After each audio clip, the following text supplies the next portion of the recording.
ఇది అసలు నిజం. 5,000 మంది స్త్రీలను తన జనానాలో పోషించినటువంటి వాడు మహానుభావుడు. తన రాజ్యంలోని స్త్రీలు మొఘలుల రాక్షస కబంధ హస్తాలలో పడకుండా కాపాడాలి అనుకునే మహారాణా ప్రతాప్ దోపిడీదారుడు. అక్బర్ తన జనానాలో ఉంచుకుని వారిని అనుభవించేవాడు. మనం చదువుకున్న టెక్స్ట్ బుక్స్ లో గానీ స్కూల్ బుక్స్ లో గానీ మొఘల్ తాలూకు గొప్పతనాన్ని చెప్పారు తప్ప మొఘల్ తాలూకు అరాచకాన్ని చెప్పలేదు. Akbar is great, what they have done. చరిత్ర పుస్తకంలో రాణా ప్రతాప్ గురించి ఓ 2 పంక్తులు ఉంటాయి అంతే. స్త్రీలను ఒక వస్తువులాగా పంచడం అక్బర్కు తెలిసినటువంటి అమోఘమైన విద్య. తన దర్బార్లో పనిచేసే వారి భార్యలను కూడా అక్బర్ వదిలేవాడు కాదు. నిజమైన ముస్లిం అయినా అక్బర్కు తెలిసే ఉంటుంది స్త్రీలతో వేశ్యవృత్తి చేయించడం తప్పు అని. మరి ఈ స్త్రీలు ఎవరు? అక్బర్ హేమచంద్రుని సైన్యం తలలు నరికి వాటిని పెట్టి మేరాట్లు నిర్మించారు. తనకున్న అద్భుత శక్తుల కారణంగా తన కాళ్ళు కడిగిన నీళ్లు తాగితే సర్వరోగాలు పోతాయని చెబుతాడు. అక్బర్ చిత్తోడ్లోని 30,000 మంది పౌరుల తలలు నరికించాడు. జై మా భారతి. నమస్కారం మిత్రులారా, ఈ వీడియోలో చెప్పబడిన సమాచారం ఏది కూడా మా సొంతం కాదు. అనేక పుస్తకాల నుండి మరియు అంతర్జాల పోర్టళ్ల నుండి సేకరించిన సమాచారం. ప్రత్యేకంగా అగ్నివీర్ వారికి మా ధన్యవాదాలు. అనేక విషయాలు వారి ద్వారా అందించబడ్డాయి, అవి మీతో పంచుకుంటున్నాను. అక్బర్ గురించిన నిజాలు మీకు ఈ వీడియోలో చెప్పబడుతుంది. అక్బర్ ద గ్రేట్ ఎంత నికృష్టుడో ఎంత క్రూరుడో సాక్ష్యాలతో సహా తెలిపే వీడియో ఇది. మన చరిత్ర పుస్తకాలన్నీ ఈయన గుణగాణాలతోనే నిండిపోంటాయి. ఈ వీడియో చూస్తున్న ప్రేక్షకులందరికీ మనం చదువుకున్న చరిత్ర గుర్తుంటుంది. ముక్కలు ముక్కలుగా ఉన్న ఈ దేశాన్ని అక్బర్ ఏకత్రితం చేశాడని, లేదా హిందూ ముస్లిం ఐక్యత గురించి, లేదా దీన్ ఈ ఇలాహీ అనే మతాన్ని స్థాపించాడని, హిందూ ముస్లిం అనే భేదభావం లేకుండా హిందూ స్త్రీలను తన భార్యలుగా చేసుకున్నాడని, హిందువుల దేవాలయాలకు వెళ్ళి పూజలు చేయించాడని, హిందువులపై జిజియా పన్ను రద్దు చేయించాడని, హిందువులకు తన దర్బార్లో సముచిత స్థానం ఇచ్చాడని, ఇలాంటి బోలెడు విషయాలు మహాపురుషుడు అక్బర్ అని మన చరిత్ర పుస్తకాల్లో పేజీలకు పేజీలు నింపివేయబడ్డాయి. లలితాదిత్య, విక్రమాదిత్య, పృథ్వీరాజ్, రాణా ప్రతాప్, శివాజీ మహారాజ్, కృష్ణదేవరాయలు ఇలాంటి మహాపురుషులు చరిత్రకారులకు కనిపించరు. అక్బర్ గురించి వ్రాసిన చరిత్ర పుస్తకంలో రాణా ప్రతాప్ గురించి ఓ 2 పంక్తులు ఉంటాయి. ఎప్పుడు పుట్టాడు, ఎలా విద్రోహం చేశాడు, అంతే. చరిత్రకారులు రాణా ప్రతాప్ను ఎప్పుడూ మహాపురుషుడుగా పిలవలేకపోయారు. నిజమే, అక్బర్ సామ్రాట్ ఎక్కడ, సామాన్య రాజపుత్ర వీరుడైనటువంటి రాణా ప్రతాప్ ఎక్కడ? 5,000 మంది స్త్రీలను తన జనానాలో పోషించినటువంటి వాడు, హీన రాజపుత్రులను తన దర్బార్లో పెట్టుకున్న అక్బర్ మహానుభావుడు. ఆయన ఎక్కడ? తన రాజ్యం కోసం వీరోచితంగా పోరాడినటువంటి రాణా ప్రతాప్ ఎక్కడ? తన రాజ్యం కోసం పరితపించేవాడు, రాజ్య రక్షణ కోసం అడవుల్లో తిరుగుతూ పిడికడ అన్నం కోసం అల్లమట్టించేవాడు, ఆత్మ గౌరవం కోసం, ధర్మస్థాపన కోసం తన భార్యా బిడ్డలను సైతం అడవుల్లో తిప్పే రాణా ప్రతాప్ ఎక్కడ? ఇతరుల స్త్రీలను తన జనానాల్లో పెట్టుకుని సుఖించే అక్బర్ పాదుషా ఎక్కడ? అక్బర్ గొప్పతనాన్ని గురించి చెప్పుకునే ముందు వారి పూర్వీకుల గురించి కొంత తెలుసుకుందాం. గత 1300 సంవత్సరాలుగా ఇస్లాం మతస్థులు భారతదేశం పైన దండయాత్రలు చేశారు. మహమ్మద్ బిన్ కాసిం నుంచి ఆ తర్వాత వచ్చిన వారు ఒక్కొక్కరు ఇక్కడ దోపిడీలు, బలాత్కారాలు, మానవ హననాలు చేయడమే కాకుండా ఇక్కడ ఉన్న కాఫిర్లను అల్లా దేవుని ఇచ్ఛానుసారంగా ముస్లింలుగా మార్చే పవిత్ర కార్యాన్ని చేపట్టారు. ఆఫ్ఘనిస్తాన్ దాకా విస్తరించి ఉన్న భారతదేశం నిదానంగా ముస్లింల హస్తగతమవుతూ వచ్చింది. నాడు ఆఫ్ఘనిస్తాన్లోని బౌద్ధులు నిష్క్రియాపరత్వం చాలా హాని చేసింది. ఇక్కడి నుండే ముస్లింల దండు భారత్లోకి ప్రవేశించింది. బౌద్ధుల ప్రాబల్యం ఉన్న ప్రదేశాలలో బౌద్ధులందరినీ బలవంతంగా మతం మార్చారు లేదా చంపివేశారు. హిందూ రాజుల పరిపాలనలో ఉన్న ప్రదేశాలలో గాజీల రాజ్యం లేదా అల్లా రాజ్యం ఏర్పడలేదు. ఈ కారణంగానే సింధు నదికి తూర్పున ఈనాటికి కూడా హిందువులు అధిక సంఖ్యలోనే ఉన్నారు. ఇరాన్, ఇరాక్లను ముస్లిం దేశాలుగా ఎలా మార్చివేశారో అలా జరగకుండా ఆ ప్రాంతాల్లో ఉన్న జాట్లు, రాజపుత్రులు అడ్డుకున్నారు. ఇరాన్, ఇరాక్, ఆఫ్ఘనిస్తాన్ ఈ ప్రాంతాల్లో ఉన్న సంస్కృతిని పూర్తిగా నాశనం చేసి ఇస్లాం రంగును పిలిమారు. కానీ భారతదేశంలో అలా జరగలేదు. మధ్యలో ఇస్లాం దోపిడీ ముఠాలు వచ్చి దేశాన్ని దోచుకుంటూ ఉండే. తైమూర్లను తన క్రూరత్వంతో భయంకర నరసంహారం చేశాడు. ఆ నరసంహారాన్ని తన డైరీలో కూడా వ్రాసుకున్నాడు. వాడి తర్వాత వచ్చిన మొఘలులు ఈ దేశాన్ని ఆక్రమించుకున్నారు.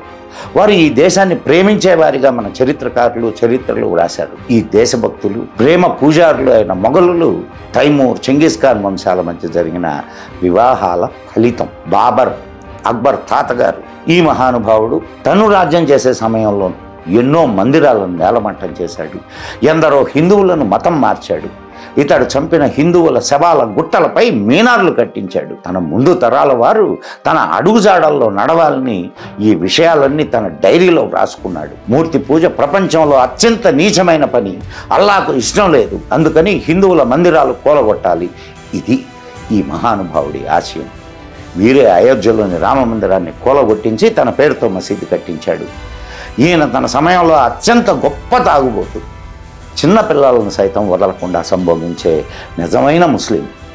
ఇక్కడ మతం మార్చబడ్డ ముస్లింలు ఈనాటికి తమ పూర్వీకులుగా వీరినే చెప్పుకుంటారు. రామ మందిరం కాదు, అది బాబరీ మసీద్ అని తిరుగుబాటు చేస్తారు. సరే, అది వేరే విషయం. మహానుభావుడైన మనుమడి గొప్పతనం వల్ల తాతగారి చరిత్ర కూడా గొప్పగా వ్రాయబడింది. ఈ మహాత్ముడైన తాతగారి అపూర్వమైన మనుమడి జీవితంలోని కొన్ని అంశాలు ఇప్పుడు మీ ముందుంచుతాం. ఈ విషయంలో హిందూ చరిత్రకారులు చెప్పిన విషయాలు ఏవి చెప్పం. అవి చెబితే హిందూ చరిత్రకారులు కాబట్టి అలా వ్రాశారు అనే అవకాశం ఉంది. అబుల్ ఫజల్ వ్రాసిన ఐనీ అక్బర్నామాలో వ్రాసిన సత్యాలనే సాక్ష్యంగా చూపిస్తాం. ఈ అబుల్ ఫజల్ అక్బర్ దర్బార్లో ప్రముఖుడు. అంతేకాదు విన్సెంట్ ఏ స్మిత్ వ్రాసిన అక్బర్ ది గ్రేట్ మొఘల్, ఆ పుస్తకం నుండి కూడా సాక్ష్యాలను ఇస్తాం. ఈ రెండు పుస్తకాలలో వ్రాసిన విషయాలు ఇప్పుడు మనం చూద్దాం. వీరిద్దరూ అక్బర్ చేసిన అకృత్యాలను దాచిపెట్టి ఆయనకు లేని గొప్పతనాన్ని అంటగట్టారు. కానీ అవే పుస్తకాల్లో ఉండే కొన్ని సంఘటనలు అక్బర్ నిజ స్వరూపాన్ని బయటపెడతాయి. అక్బర్ విదేశీయుడు. విన్సెంట్ తన పుస్తకంలో మొదట ఈ విషయాన్నే వ్రాశాడు. అక్బర్ రక్తంలో ఒక్క చుక్క కూడా హిందూ రక్తం లేదు. అక్బర్ మొఘలాయల కంటే ఎక్కువగా ఒక తురక. కానీ చూడండి, మన చరిత్రకారులు, కథా రచయితలు అక్బర్ను ఒక స్వచ్ఛమైన భారతీయుడిగా మన ముందు నిలబెట్టారు. కానీ అక్బర్ అతని పూర్వీకులు హుమాయూన్, బాబర్ల నుండి తైమూర్ వరకు అందరూ భారతదేశాన్ని దోచుకోవడం, ఇక్కడ మతం మార్చడం, దేవాలయాలను ధ్వంసం చేయడం, చంపడం, స్త్రీలను చెరచడం లాంటి పుణ్యకార్యాల్లోనే నిమగ్నమై ఉండేవాళ్ళు. వారు ఎన్నటికీ భారతీయులు కాలేరు. అలాగే అక్బర్ కూడా భారతీయుడు కాలేడు. కానీ మన హిందువులు అక్బర్ను ఈ భారతదేశానికే గర్వకారణమైన వాడుగా అనుకుంటారు. బాబర్ మద్యం అంటే చాలా ఇష్టపడేవాడు.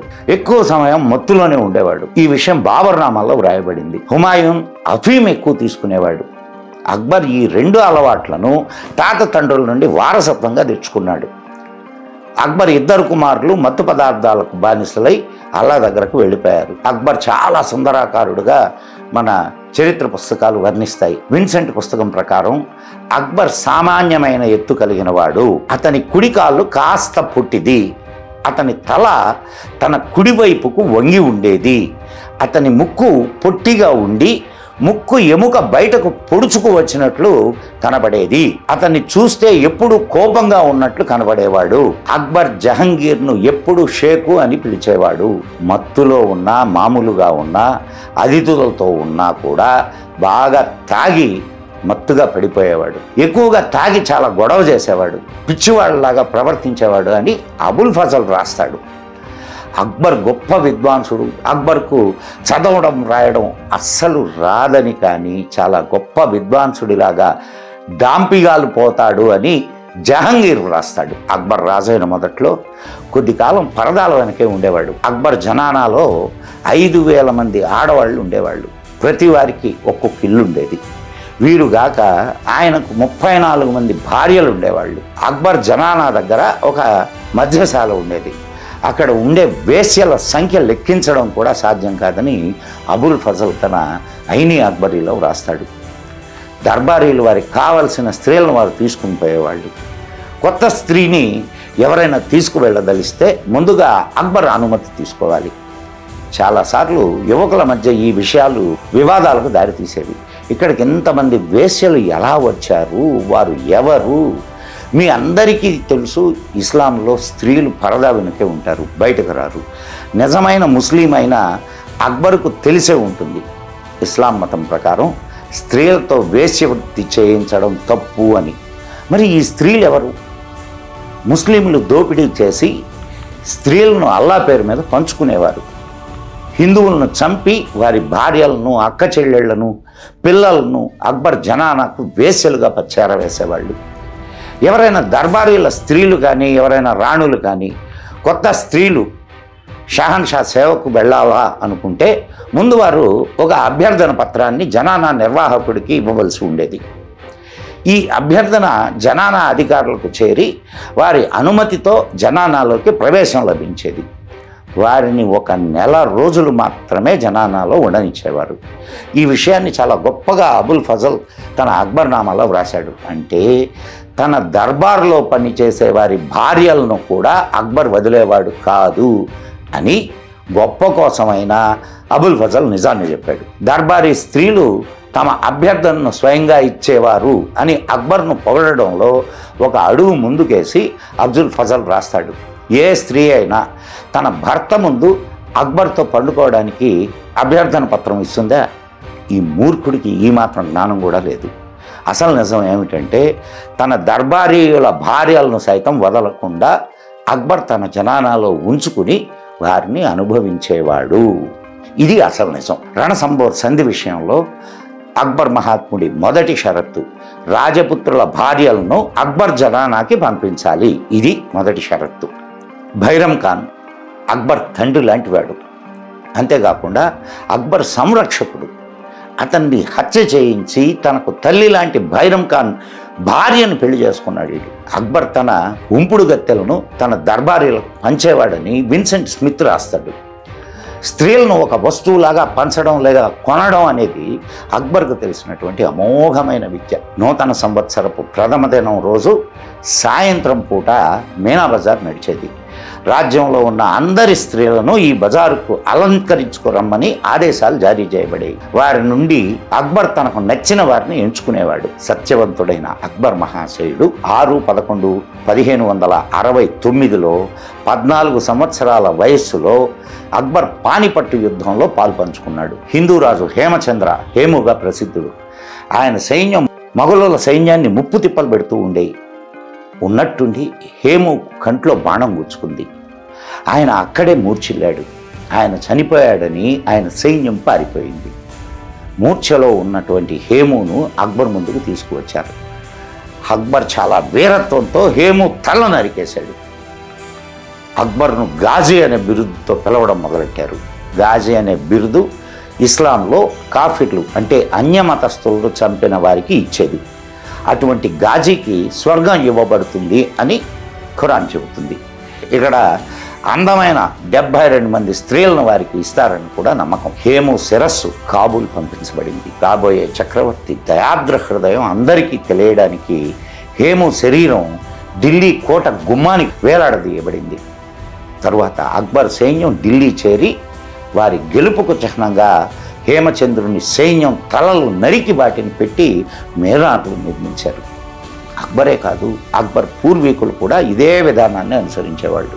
వృద్ధుడైన హేమచంద్రుని తండ్రిని కూడా అక్బర్ నరికించాడు. అక్కడి స్త్రీలందరూ అక్బర్ జనానాకు చేర్చబడ్డారు. విద్రోహం చేసిన మేరట్ ఖాన్ను చేతులకు సంకెళ్ళు వేసి ఏనుగు ముందు పడేశారు. ఏనుగు తన తొండంతో ఖాన్ను విసిరివేసేది. ఇలా 5 రోజులు ఖాన్ను చిత్రహింసలు పెట్టి చంపేశారు. చిత్తోడ్గఢ్ కోటను ఆక్రమించుకున్న తర్వాత అక్బర్ చిత్తోడ్లోని 30,000 మంది పౌరుల తలలు నరికించాడు. ముజఫర్ షాను అక్బర్ ఏనుగు చేత తొక్కించి చంపేశాడు. హంజబాన్ నాలుక కత్తిరించాడు. మసూద్ హుసేన్ మీర్జా కళ్ళు పొడిపించాడు. మీర్జా మరియు అతని 300 మంది సహచరులను అక్బర్ ముందుకు తీసుకువచ్చి వారిపైన జంతువుల మలమూత్రాలు పోసి వారి తలలు కత్తిరించారు. పురివేయడం, తలలు నరకడం, అంగాలను నరకడం అనే శిక్షలు అక్బర్ అమలు చేయించేవాడు అని విన్సెంట్ స్మిత్ రాస్తాడు. 2/9/1573 అహ్మదాబాద్లో 3,000 మంది తలలు నరికించి మీనార్ కట్టించాడు. అప్పటి వరకు పెద్ద మీనార్ కట్టించిన ఘనత తాతగారైన బాబర్ గారిదే. నరకబడిన తలలతో పెద్ద పెద్ద మీనార్లు కట్టించే ఘనత వారి వంశానిదే. బెంగాల్లో దావూద్ ఖాన్ ఓడిపోయినప్పుడు నరకబడ్డ తలలతో 8 మీనార్లు కట్టించబడ్డాయి అని అక్బర్నామా తెలియజేస్తుంది. దావూద్ ఖాన్ చనిపోతూ మంచినీళ్లు అడిగితే అతనికి చెప్పులతో నీళ్లు తాగించారు. ధర్మాత్ముడైన అక్బర్ గురించి ఇంకాస్త తెలుసుకుందాం. ధానేశ్వర్లో కురు పురి అనే 2 సాంప్రదాయాల మధ్య ఒక స్థలంలో జరిగే పూజకు సంబంధించిన వివాదం జరుగుతుంది. 2 సమూహాలు యుద్ధం చేయాలి, గెలిచిన వారిదే పూజా స్థలం అని తీర్పు ఇచ్చాడు అక్బర్. ఆ 2 సాంప్రదాయాల మూర్ఖులు కత్తులు తీసుకుని యుద్ధం చేయడం మొదలుపెట్టారు. పురి వారు గెలుస్తారన్న సమయంలో అక్బర్ సైన్యం కురు వారి తరఫున చేరి పురి వారిని చంపడం మొదలుపెట్టారు. చివరకు 2 సాంప్రదాయాల వారిని చంపివేశారు. అక్బర్ పెద్దగా నవ్వాడు. హల్దీఘాటి యుద్ధంలో కూడా ఇదే నీతిని ప్రదర్శించాడు అక్బర్. రాజపుత్రులే రాజపుత్రులతో పోరాడేలాగా తన కూట నీతిని ప్రదర్శించాడు. యానీబీజ్ యుద్ధంలో అక్బర్ సైన్యాధిపతిని అడిగాడు, రాజపుత్రులు పోరాడుతుంటే మన వారిని ఎలా గుర్తించాలి అని. అందుకు ఆ సైన్యాధిపతి ఇలా అన్నాడు, అటువారు చచ్చినా ఇటువారు చచ్చినా హిందువులైన రాజపుత్రులే చస్తారు కాబట్టి విజయం ఇస్లాంకే దక్కుతుంది అని. ఏకలింగమూర్తిని నాశనం చేసి ఆ ప్రదేశంలో అక్బర్ నమాజ్ చేశాడు అని కర్ణటోడ్ రాస్తాడు. ఒకరోజు అక్బర్ చాలా త్వరగా నిద్రలేచాడు. ఆయన మంచం పక్కనే నేల మీద ఒక నౌకర్ నిద్రిస్తుండడం అక్బర్ చూశాడు. అక్బర్కు చాలా కోపం వచ్చింది. చాలా ఎత్తైన మీనార్ నుండి ఆ నౌకర్ను కింద పడదోసి చంపించాడు. అక్బర్ సైన్యం అసీర్గఢ్ కోటను ముట్టడించింది. అసీర్గఢ్ సైన్యం అక్బర్ సైన్యం 2 సమానంగా పోరాడాయి. అప్పుడు అక్బర్ మరోసారి తన కుట్రనీతిని ప్రదర్శించాడు. ఆ కోటను పాలిస్తున్న రాజు నీరాం బహదూర్కు అక్బర్ ఒక సందేశం పంపాడు. తన శిరస్సు సాక్షిగా ఒట్టు వేసి చెప్పాడు, హీరాం బహదూర్ను సురక్షితంగా బయటకు పంపుతాను అని. నీరాం బహదూర్ బయటకు వచ్చి అక్బర్కు గౌరవంగా వంగి 3 సార్లు నమస్కరించాడు. అక్బర్ సేవకులు నీరాం బహదూర్ను కింద పడదోసి అవమానించారు. అంతేకాకుండా ఆయన సేనాపతితో లొంగిపోమ్మని చెప్పమని బలవంతం చేశాడు. కానీ నీరాం సేనాపతి లొంగిపోవడాన్ని వ్యతిరేకించాడు. అంతేకాకుండా సేనాపతి తన కుమారుణ్ణి అక్బర్ వద్దకు పంపి తను ఇచ్చిన మాటను ఎందుకు నిలబెట్టుకోలేదు అని అడిగించాడు. అప్పుడు ఆ అక్బర్ ఆ కుర్రవాడిని అడిగాడు, నీ తండ్రి లొంగిపోతాడా అని. ఆ యువకుడు, మీరు మా రాజును చంపినా మేము లొంగేది లేదు అని ఖండితంగా చెప్పాడు. ఈ మాట వినగానే అక్బర్ ఆ యువకుడిని చంపివేయమని ఆదేశించాడు. ఇలా అక్బర్ ఆ కోటను గెలిచాడు అని విన్సెంట్ స్మిత్ రాశాడు.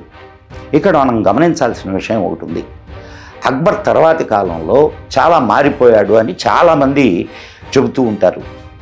అది చాలా పెద్ద అబద్ధం. అసీర్గఢ్ సంఘటన అక్బర్ చనిపోవడానికి 5 సంవత్సరాల ముందు జరిగింది. ఇదే విధంగా బుందేల్ఖండ్ రాణి దుర్గావతితో యుద్ధం చేసి 1000 మందిని చంపించాడు.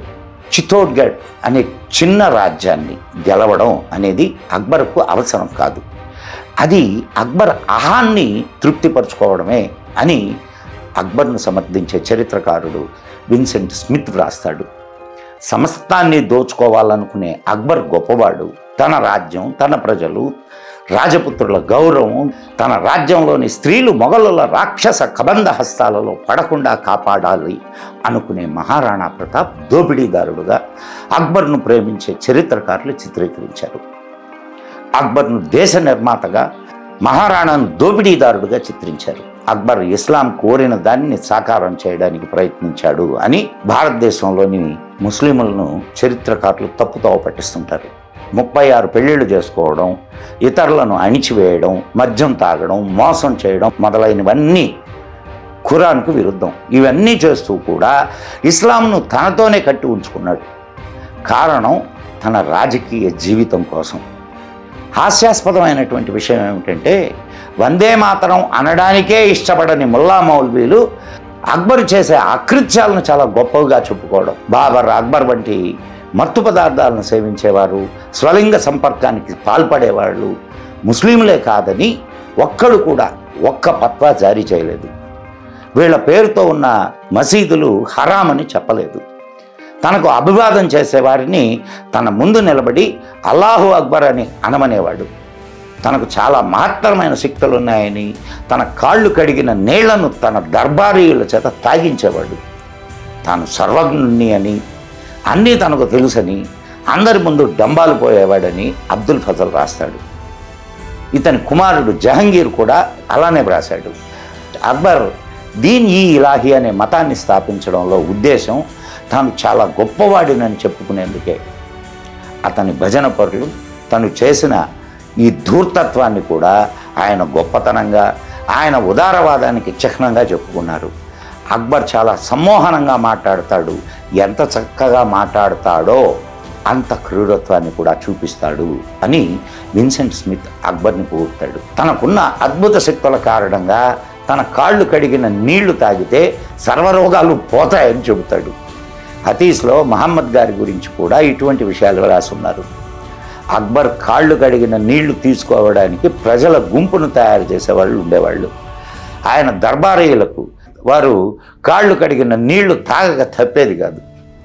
ముస్లిం రాజ్యాల్లో ఉండే ముస్లిమేతరులు తమ ఆస్తులను, స్త్రీలను కాపాడుకోవడానికి తగిన మూల్యం చెల్లించుకోవాల్సి వచ్చేది. దాన్ని జిజియా అంటారు. ఈ జిజియా పన్ను చెల్లిస్తే గాజీలు ముస్లిమేతరుల సంపదను దోచుకోవడం కానీ, తల్లి చెల్లి కుమార్తెలను ఎత్తుకుపోవడం కానీ చేయరు. అక్బర్ జిజియా పన్ను రద్దు చేశాడు అని మన చరిత్రకారులు భుజాలకెత్తుకుంటూ ఉంటారు. ఈ విషయం అతని చరిత్రకు సంబంధించిన పుస్తకాల్లో ఎక్కడా చెప్పబడలేదు. ఒక రణసంభోర్కు మాత్రం జిజియా రద్దు చేస్తానని షరతు పెట్టాడు. దీనికి బదులుగా వారి స్త్రీలను అక్బర్ జనానాకు పంపించవలసి ఉంటుంది. ఈ కారణంగానే ముస్లింల పాలనలో ఎక్కువ మంది స్త్రీలు మంటల్లో కాలిపోవడానికి సిద్ధపడ్డవారే తప్ప వారి జనానాలకు వెళ్ళడానికి ఇష్టపడేవారు కాదు. అసలైన ముస్లింలని, ఇస్లాంను ఉద్ధరిస్తానని చెప్పుకునే అక్బర్ ఖురాన్లో వ్రాసిన జిజియా పన్నును ఎలా వ్యతిరేకిస్తాడు? అతను తన రాజ్యంలో జిజియాను రద్దు చేసినట్లు ఎక్కడా చారిత్రక ప్రమాణాలు కనిపించవు. భారతదేశంలోని ఇస్లాం శాసకుల పరిపాలనలో ఉన్న గొప్పతనం ఏమిటంటే శాసకుల కుమారులే వారిపై తిరుగుబాటు చేసేవాళ్ళు. హుమాయూన్కు బాబర్ వల్ల దుఃఖం కలిగితే జహంగీర్కు అక్బర్ వల్ల దుఃఖం కలిగేది. షాజహాన్ జహంగీర్ వల్ల కష్టపడితే ఔరంగజేబ్ షాజహాన్ వల్ల దుఃఖించేవాడు. జహంగీరు 1602లో తనకు తాను బాద్షాగా ప్రకటించుకున్నాడు. తన దర్బార్ను అలహాబాద్లో పెట్టాడు. జోధా అక్బర్ భార్య లేక జహంగీర్ భార్య అనే విషయంలో చరిత్రకారులే ఒక నిర్ణయానికి రాలేకపోయారు. ఈ విషయంలోనే అక్బర్కు జహంగీర్కు మధ్య వివాదం ఉండేది. ఉదారవాదిగా చెప్పుకునే అక్బరే ప్రయాగ్రాజ్ను అలహాబాద్గా మార్చాడు. జహంగీర్ తన తండ్రి చావు కోసం ఎదుగు చూస్తూ కూర్చునేవాడు. జహంగీర్ తిరుగుబాటు సఫలమై ఉంటే అక్బర్ను చంపివేసేవాడని స్మిత్ రాస్తాడు. తండ్రిని చంపే అవకాశం జహంగీర్కు రాకపోయినా ముందు తరం వాడైన ఔరంగజేబుకు ఈ అవకాశం దక్కింది. ఔరంగజేబు తన తండ్రిని హింసించి చంపాడు. చాలామంది చరిత్రకారులు జహంగీరే అక్బర్కు విషమిచ్చి చంపాడు అని కూడా వ్రాస్తారు. మహాపురుషుడైన అక్బర్ శంకిత మనస్తత్వం అది కూడా చూద్దాం. తనకు ఇష్టం లేని వారిని విషమిచ్చి చంపడానికి అక్బర్ ఒక వ్యక్తిని నియమించుకున్నాడు. అక్బర్ తనపై నమ్మకం లేని వారిని చంపించడమే కాదు, తనకు అతి నమ్మకమైన వ్యక్తులను కూడా చంపించాడు. తన గురువైన బైరం ఖాన్ను చంపించి ఆయన భార్యను నికా చేసుకున్నాడని ముందే చెప్పుకున్నాం. జమాన్ అసఫ్ ఖాన్ ఇతని ఆర్థిక మంత్రి, షా మన్సూర్ మాన్సింగ్, కామరాన్ కుమారుడైన షేక్ అబ్దుల్ నబీ, ముయిజుల్ ముల్క్, హాజీ ఇబ్రహీం మొదలైన వారే కాకుండా తనకిష్టం లేని అనేక మంది ముల్లాలను కూడా చంపించాడు. ఈ పూర్తి చిట్టా స్మిత్ తన పుస్తకంలో రాశాడు. జైమల్ను చంపించిన తరువాత ఆయన భార్యను తన అంతఃపురానికి చేర్చాడు. పైగా ఆమె సతీ సహగమనం చేయకుండా ఆమెను కాపాడానని ప్రజలకు చెప్పాడు. సమాజ సేవలో అక్బర్ మహానుభావుడు. అక్బర్ శాసనంలో చనిపోయిన వారి సంపద బాద్షా పేర జప్తు చేయబడేది. చనిపోయిన వాడి కుటుంబానికి దానిపై ఎటువంటి హక్కు ఉండేది కాదు. అక్బర్ తల్లి చనిపోయిన తర్వాత ఆమె ఆస్తినంతా అక్బరే జప్తు చేసుకున్నాడు. ఆమె తన ఆస్తిని తన కుటుంబానికి అంతటికి పంచాలని అనుకునేది. అక్బర్ను తమ బుర్రల్లో భుజాలపై మోస్తున్నటువంటి చరిత్రకారులు విక్రమాదిత్యుడి ఆస్థానంలో లాగా అక్బర్ ఆస్థానంలో కూడా నవరత్నాలను సృష్టించారు. నిజమేమిటంటే అక్బర్ తన ఆస్థానంలో ఉన్న వారిని మూర్ఖులు అనుకునేవాడు. అల్లా దయ వల్ల నాకు ఒక్కడు కూడా యోగ్యుడైన ఆస్థాన విద్వాంసుడు దొరకలేదు, లేకపోతే అక్బర్ రాజ్యాన్ని అతని దర్బారీలు నిర్వహిస్తున్నారని అనుకునేవారని అతనే చెప్పుకున్నాడు. ప్రసిద్ధ నవరత్నాల్లో ఒకడైన తోడర్మల్ అక్బర్ దోచుకున్న సంపదలకు లెక్కలు నిర్వహించేవాడు. జిజియా పన్ను చెల్లించని వారి స్త్రీలను అంతఃపురానికి తరలించడం ఈయన పని.